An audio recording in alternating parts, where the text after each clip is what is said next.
So some of the most popular videos that we've ever posted on this channel have involved more affordable price tier watches. And I think that is an obvious thing that's going to happen, because I think there's a lot of people that are just getting into watches, want to know a great place to start, and also people that are just looking for just some fun pieces to add kind of more in a spontaneous way to their collection that they can just have fun with. And today we're gonna be looking at a long list of watches under $300 that are perhaps some of the best that you can possibly buy. So before I get too far into this one, just want to document and just say, I am not going to be able to feature every single watch under $300. So there's going to be quite a bit of watches that I'm just going to, just for the sake of time, not be able to mention. So referencing a couple helpful places. One will be a blog on our website looking at the best automatic watches up to $500. Also have done some videos in the past looking at different Seiko 5 models. I don't want this video to turn into a big Seiko 5 list. I also have just a list playlist on my channel where you can go through some of the different list videos and look at watches at different price brackets. And that should be a good jumping off point for you wanting to further your research. And also guys, before we jump into this video, on our site, teddybaldassarre.com, a full authorized dealer of a couple brands that will probably be mentioned a little bit in this video, especially Timex as well as G-Shock. Just to point out some of the more popular models, maybe looking at something like the Timex Marlin Automatic and different variations, whether you're going for the day-date option, traditional date, a great option in the world of everyday wear. You can also look at the wide variety of G-Shocks, whether you're going for a traditional DW 5600 or you're going for something that's a little bit more spruced up with some different case options. We have them all available, teddybaldassarre.com, link in the description, as well as some other relevant links that might be useful if you like watches of this price category. So for this video, I'm gonna be kind of going by category. And to begin, I'm gonna be looking at first the everyday style watch. It's something you can wear more casually in an everyday type of format and just could usually take a little bit more of a beating than a traditional dress watch. And to start us off here, it's more of a funky type of design with the Timex Q root beer. So out of all of the different designs, I think a lot of people saw the original, just Timex Q, that was very popular, but I wanted to highlight the Timex Q root beer. I really just personally like the look of this one. It deviates from the others, I think, quite substantially, while still offering that very vintage retro look that I think many people fell in love with. The only thing I will say about this watch that is a downside for its price and where it falls around $170, $180 is going to be the bracelet, and considering the fact that you are going to be kind of married to it in a way, just given that kind of lug hood to no shape style case.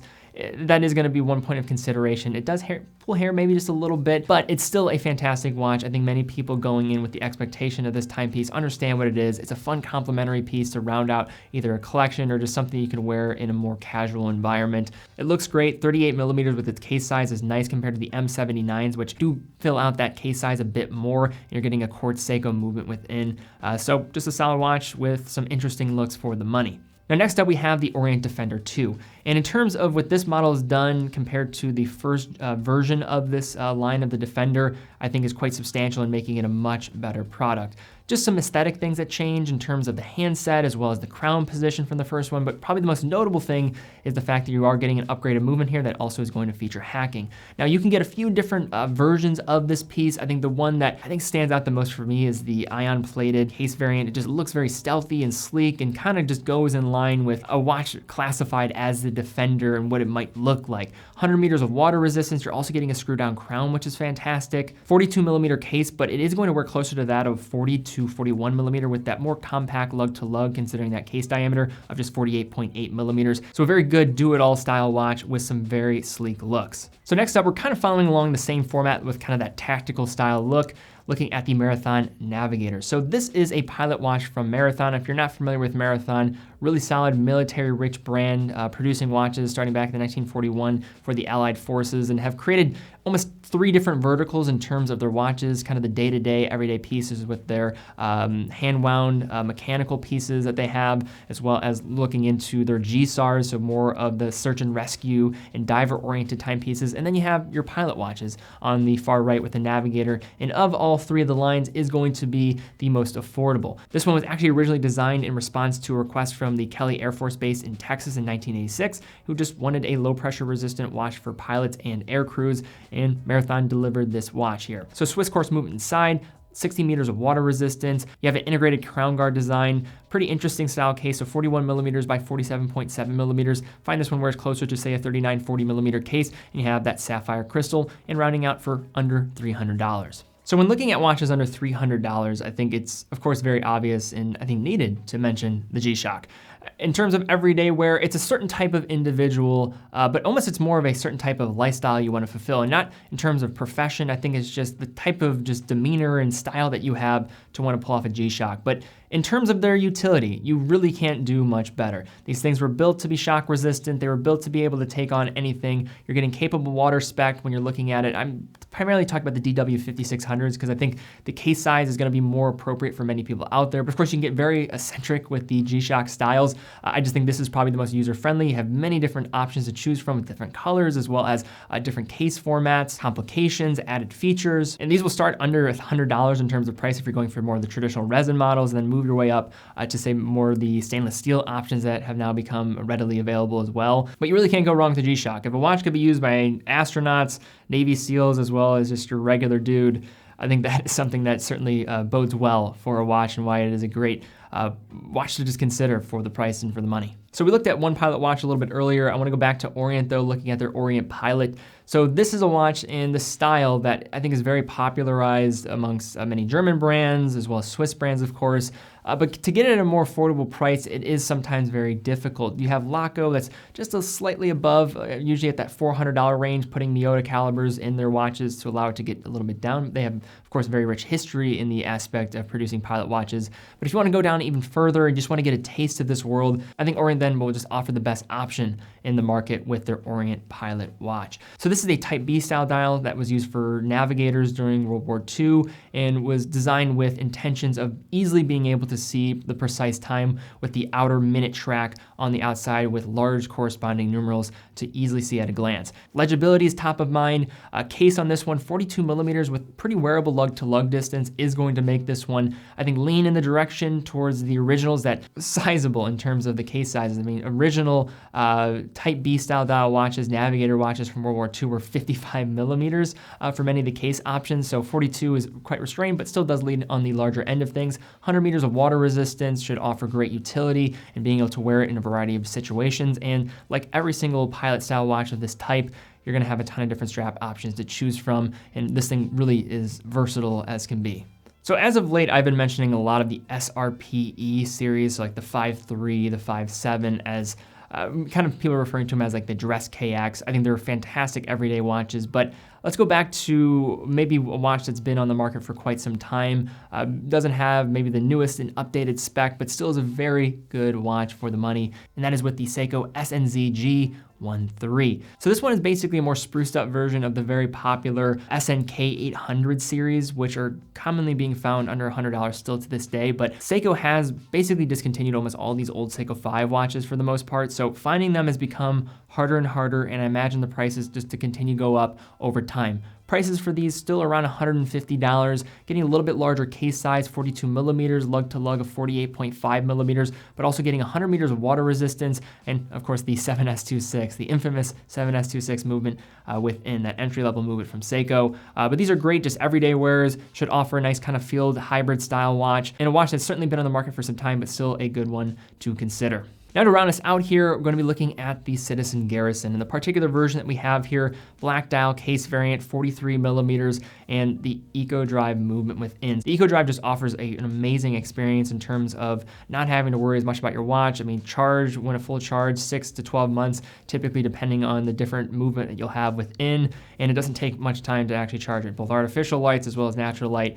And this particular version, pretty much covered from an everyday scenario, 100 meters of water resistance, a little bit larger on the case size, but there's quite a bit of different options that have this general style. You can also look at the different Citizen Chandlers out there that are sometimes even more affordable and have some different case options to choose from. But Citizen does a lot of things in this general range of like $150 to like $250 outside of the traditional Promaster divers that are very good watches for everyday wearing. Now, it's kind of crazy because when this watch originally came out, I think everybody knew that Timex had a hit on their hands, but I don't think people really understood how much of a hit it would be. And of course, talking about the Timex Marlin. When this thing first came out in the market, I'm talking about the hand wind version, they've since created basically all different types of styles, day dates, automatics, as well as just traditional automatics with a date.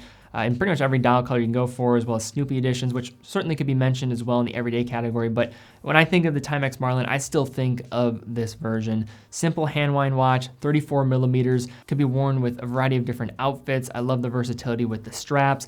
It is a small watch, and I do definitely want to make that a point of note here, because if you are not comfortable or familiar with wearing watches this small, then you are not going to like this watch, and I would not recommend it. But if you do like the vintage retro style, you're cool with wearing a 34mm watch and just want just a simple, fun wear, I think this is certainly still in the price category, one of the best hand-wound watches you're going to find. But very attractive watches, different versions to choose from, and honestly a real trailblazer in the last, say, 5 years or so, in kind of ushering in a lot of these vintage reissue watches that have now flooded the market, of course. So this is a watch that probably could have been fitting into the last category, but I think that also bodes really well for it being in this category, because it's going to have some utility mixed with, of course, dressier appearance, and that is with the Orient Maestro. So the watch that I have covered mostly is the green dial variant that is a bit more playful and I think leans farther into the everyday category, but there is a variety of different options to choose from this line, that you can choose how you want this watch to be kind of fitting within your scenario. 100 meters of water resistance, very wearable case, 40mm, but is going to wear closer to a 38mm case, factoring in that pretty compact lug-to-lug distance. In-house automatic movement on the flip side. Sure, it's not a looker, but I find that these movements typically even outperform that of Seiko counterparts for the price. I see these ticking away sometimes in the high single digits in out-of-the-box specs, so that's anecdotal evidence of just handling hundreds of Orient watches over the years, but it is probably something of consideration. You're getting a very solid movement for the money in a watch that is going to work in a variety of different scenarios. And also, if you've not seen my video comparing the Orient Maestro to the SRPE53, I will link to it in the description down below, as that will probably be a relevant video for somebody that's watching this. So you guys knew this is coming. This is pretty unexpected. Lacking some creativity here, but I'd get destroyed in the comments if I didn't mention it. So Orient Bambinos. We all know them, we all like them. I think we understand what they represent in the world of watches as a great entry door into mechanicals. You have many different generations to choose from. The one that we're gonna be looking at here is the Generation 5. So a newer variant, kind of Arabic style numerals, looks really attractive. I think the only thing that I have against this particular version is the date window. It does clash a bit, and I really would like to see it without it in many instances, but very attractive, looks way more expensive than it actually is, like many Bambinos out there in the market. But what really more could be said about the Bambino, probably one of the best entry doors. Yes, expected, but still, again, one of the best entry doors into the world of mechanical watches. So as somebody who really loves German watchmaking, primarily someone who loves Junghans as well as Nomos, one of the most asked questions I get is either comparing those two watches or, hey, what's a good affordable alternative to those brands? And for a long time, it's always kind of been a stretch in terms of the design language. What could you maybe recommend for that range? And I think if I'm going to recommend something that's pretty well built, it's definitely more fashion forward and is appealing more to the design element, is a brand, Sternglas. It's now one of the fastest growing German brands out there. And what I would recommend in this instance, they have an automatic version, but I think the Naos quartz might be the better option to go for. Very simple Bauhaus-inspired level design here in terms of what it is going for. Very simple aesthetic, kind of matching the elements of a Nomos, Junghans, or even brands like a Braun, for example, that are just rooted in this style of design. And for the quartz version, you're basically cutting the price in half, which I think really bodes well. 38mm case, which is going to be very wearable. Lug-to-lug 41mm. So this is going to be pretty much representative of the max bill in terms of its case size, but for the quartz version, looking at 6mm in regards to the thickness. So that's helpful, and you're also getting a sapphire crystal. So a watch that's probably not going to be for everybody, but I know there are many people that just are looking for that style and design, and it's hard to pinpoint. So that kind of classifies you. This is probably what I would recommend. And then to finally round out the dress category, a very popular and probably maybe one of the most famous Seiko 5 watches out there with the SNKL23. Now this tuxedo hybrid style dial is very popular. There's been a lot of buzz around this thing for the last 5 or so years, and I think it's all very much warranted. Still, these things, they come and go in terms of their availability. It's featuring an automatic 7S26 movement, classic Seiko 5 case dimensions, and right now it looked like at the time of posting this video, around $150 or some availability out there on the market. But again, I don't see these watches being around or relatively consistent in terms of their availability. So these are watches, if you want to get, I would just get them now. But in terms of the world of Seiko 5, these watches look more expensive and definitely have more of a dressier appearance. And although these prices have went up on these in, say, the last few years, and of course their availability being a little hit or miss, still, for what you can get for, say, around $150, I think it's still a very solid watch and looks much more expensive than other Seiko 5s out there. So now to sum up, we're gonna be looking at some dive watches. And to begin, probably maybe the biggest cult following of any dive watch out there, or at least close to it, maybe with the SKX. I'm not gonna mention the SKX just because I don't wanna go too crazy Seiko, but with Vostok, with the Amphibia. So the Amphibia, for given the price of being south of $100 across pretty much every single model that you could possibly choose from, getting, of course, an in-house movement, wearable case options, great possibilities with regulation. I hear people just regulating their movements to incredible accuracy. You're getting diver spec with 200 meters of water resistance, automatic movement, and also it uses a type of case construction that actually flexes a bit underwater, making the watch more water resistant as more pressure is applied, and also has a proprietary crown design to also assist as well. There's a lot to like with Vostok. Although the designs are not gonna be for everybody, you cannot fault in terms of what is packed within these little watches. Now for this next brand, probably the brand that has solidified themselves as providing some of the best value in the world of $100 to $300 in the world of dive watches, and that is Orient. Starting with the Mako 2 line or the Ray 2 line, either or, I've always loved the Orient Mako 2 as a fantastic entry door point to the world of dive watches. In-house movement, wearable case, different dial colors to choose from, pretty good bezel action, really solid water resistance, and you really cannot beat the price for say like 100, 150 bucks, typically where they fluctuate.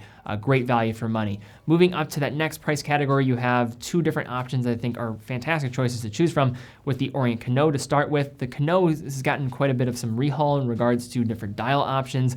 This new red dial version is really, I think, a lot of fun, as well as just very striking and different than what you would see from some other watches from Orient. A bit more of a sunburst style rather than more of a subtle, just kind of sun ray finish with some of their other pieces and more of a textured finish on the dial. This has much more of an ability to catch the eye, but not being overly crazy. And of course, I think many people that will look in the direction understand what this thing is going for. Also getting 200 meters of water resistance and probably my favorite handset, as well as markers on the dial and bezel combination. I think the Canoe is just very attractive. The downside is mineral crystal as well as a larger case for those out there, but it is going to wear closer to that of a 42 millimeter case when you factor in that lug to lug distance. And then of course the other Orient watch to mention here is the Orient Kamasu.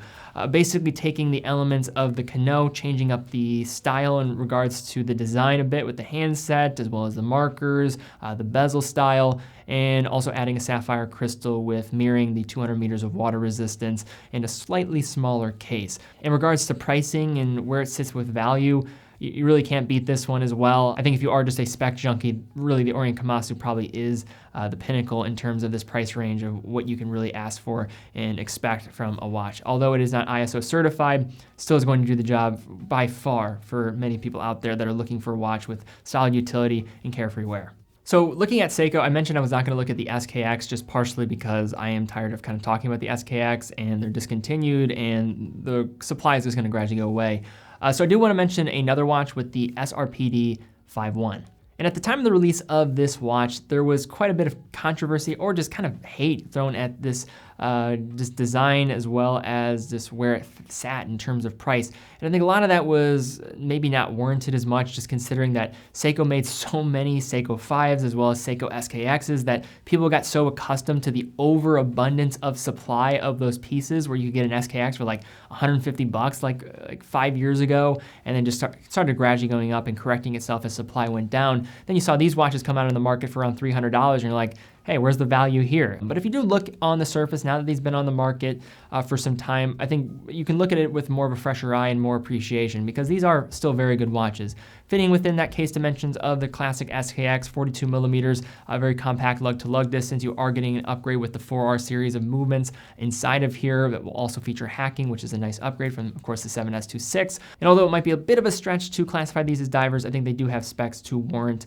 a bit of classification as well as that rotating bezel to make these very much appropriate for the task for the average person out there that is looking for a sports style watch in this price range. Now sticking with another Japanese brand, we're gonna stay with Citizen now with the Promaster Diver. Now, if you're looking for a watch that can actually withstand and be a true dive watch, I think Citizen is producing some probably of the best value in the range. their watches featuring Eco Drive with amongst their Promaster collection in the sub $300 range probably really can't be beat if you are just looking for diver specifications. This particular reference with the BN015028E is going to be just south of that $300 price range at $280, case size of 43 millimeters and a nice lug-to-lug distance of around 48 millimeters, 200 meters of water resistance, mineral crystal, Eco Drive movement, so set it and forget it type of technology there. This is definitely one of the brands as well as the industry's go-to course divers that you can get. And then to round out our list today, we're going to be looking at the Casio Dio blue dial. So the Dio originally was released with the black dial with the traditional kind of marlin at the 6 o'clock. But the number one thing for this watch was watches looked way more expensive than it was. These things are around $60. And in terms of just beating these things around, these are watches that I know people are just getting into the world of watches enjoy, as well as people that have been into the world for quite some time and are just looking for a beater watch. This is, I think, the pinnacle of a beater watch. A reliable quartz movement within, attractive looks, a little bit larger on the case size, but I think the blue sunburst dial actually is a just really improvement from the black dial in regards to what it's looking. Solid lume for the money, but again, $60. How many times do I have to say that? $60 usually on average for these pieces, sometimes even cheaper depending on if you're going for this version or the black version. Just great value and just honestly a no-brainer for the money in the world of dive-oriented watches in this price range. All right, guys, that was a lot of talking from me. If you did enjoy this video, thumbs up, subscribe, hit the bell icon, really would appreciate that. Also, we'll have a ton of links in the description to relevant reviews of watches mentioned, some other places to look if you want even more in this price category, micro brands, Seiko 5s, as well as, say, automatics under 500. I'll just throw a ton of things down there if you want even more and this video didn't satisfy you. But if you did enjoy it, again, thumbs up, subscribe, hit the bell icon, really would appreciate that. Also, TeddyBaldassarre.com, full authorized dealer of 30 brands. If you are in the market for a new watch, definitely go check it out. Full authorized dealer, full factory warranty for all the products we carry, quick and fast fulfillment, dedicated customer service. Also offer price match, so if one of our watches on our site is available at another authorized dealer for cheaper, fill out the form on the product page and we'll reach out to you. And finally, 9 out of every $10 that we generate from our store goes right back into this content, allowing us to continue to foster a new generation of watch enthusiasts. But guys, thank you again so much for watching. Be well, and I will see you all very soon.